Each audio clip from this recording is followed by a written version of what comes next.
Joe Danaher's start to the season was hampered by op. If you scanned 100 guys, 15 to 20% would have some osteitis pubis changes and symptoms. AFL Academy's medical services manager Nick Ames-related injury rap, more pain for pies. Giants. Is it the injury that went away and has returned, or has it just been being called something else the whole time?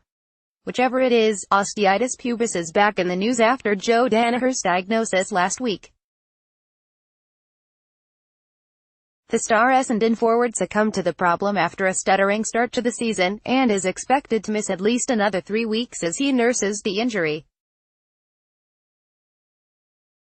Adelaide midfield jet Brett Crouch also admitted earlier this year he had been battling the injury, although coach Don Pike was keener to describe it as groin soreness. Crouch hasn't played yet this season for the Crows.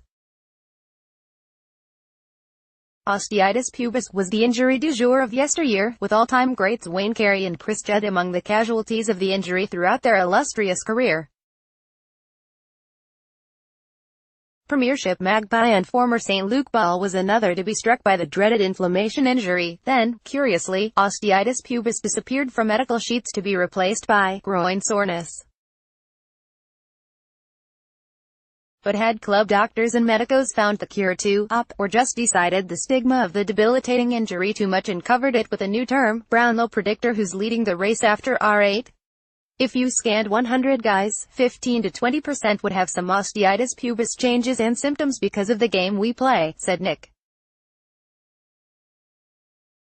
Ames, who is the AFL Academy's medical services manager and formerly the head physiotherapist at Geelong. Everyone called it that, and then people said, hang on a second, we'll call it groin overload or groin soreness. Now if you get someone calling it op, it says to me it's been going for a while and it's not a new thing.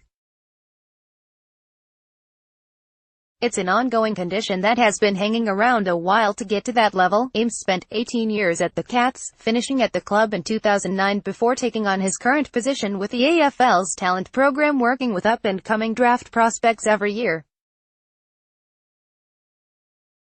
He believes clubs have become more adept at spotting early signs of osteitis pubis and then treating players before it causes a stint on the sidelines. It's the term used to describe an inflammation or degeneration of the pubis, where the two pubic bones join. It's caused by overuse and load, he said.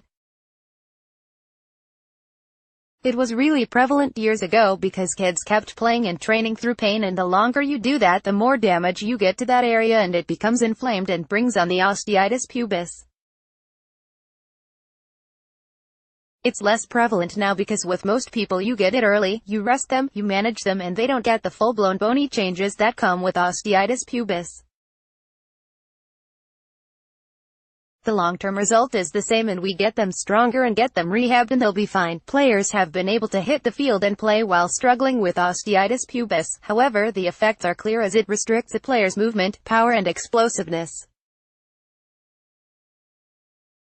Ames said it was standard for a player with the early onset of osteitis pubis to feel pain in the groin area after a game, but for it to subside in time for the next week's contests, which can lead to further problems if it persists week to week. He said the impact of the injury is significant. Your first 5 meters is much less, and your change of direction is less too. The ability to get out of trouble goes. The pain inhibits the muscle function around the groin, so your adductor and quads around the groin lose a bit of power. It becomes more and more obvious, he said.